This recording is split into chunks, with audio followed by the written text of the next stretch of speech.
नाम डॉक्टर आशीष सिंह है और मैं एक ऑर्थोपेडिक सर्जन हूँ। आज मैं आपको PRP platelet rich plasma therapy के बारे में बताना चाहूँगा। बेसिकली हम लोग अपने प्रैक्टिस में बहुत सारे पेशेंट्स को मिलते हैं जिनको घुटना या जोड़ ख़राब होता है और वो उस स्टेज में नहीं होता है जहाँ जोड़ बदलने की आवश्यकता पड़े। उन स्टेजेस के लिए प्लेटलेट रिच प्लाज्मा थेरेपी काफ़ी कारगर साबित हुआ है। इसमें हम लोग बेसिकली पेशेंट का ही खून निकालकर उसके प्लाज्मा को अलग करके प्लेटलेट रिच प्लाज्मा को हम लोग इंजेक्ट करते हैं घुटने में या स्पोर्ट्स इंजरी के केसेस में, जैसे पार्शियल टेयर ऑफ टेंडन्स में हम लोग ये देते हैं। और इसमें बेसिकली जो प्लेटलेट रिच प्लाज्मा होता है इसमें ग्रोथ फैक्टर्स होते हैं जो घुटना को या टिश्यू के सतह को या फिर टिश्यूज़ के मसल्स को हीलिंग रीजनरेट करने के पोटेंशियल प्रदान करता है।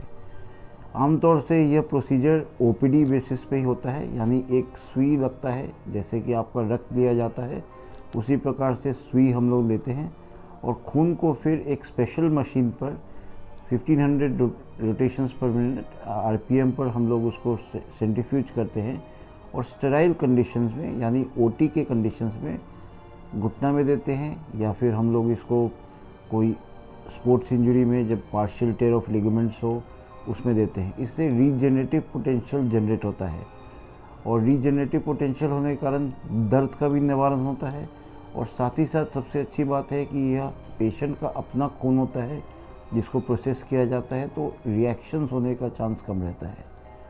जब हम PRP की बात करते हैं तो और अन्य इंजेक्शन सिंथेटिक विस्कॉइड दवाइयाँ भी मिलती हैं जिनको भी घुटना में दिया जाता है, परंतु 1 to 2% केसेस में चांसेस ऑफ रिएक्शन भी होता है और ये रीजनरेशन पोटेंशियल नहीं रखता है।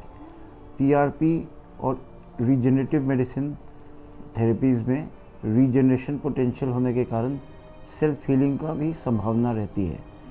इसलिए PRP stages 1 and 2 of osteoarthritis में हम लोग मोर देन 500 केसेस को दे चुके हैं और ये काफ़ी कारगर नज़र आ रहा है और इस पे लिटरेचर रिव्यू भी है जो फेवर में जाता है।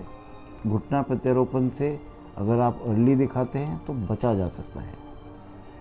अगर हम सही तरीके से साथ में व्यायाम, वजन पर नियंत्रण, पौष्टिक आहार लें तो आगे आने वाली समस्या से हम बच सकते हैं।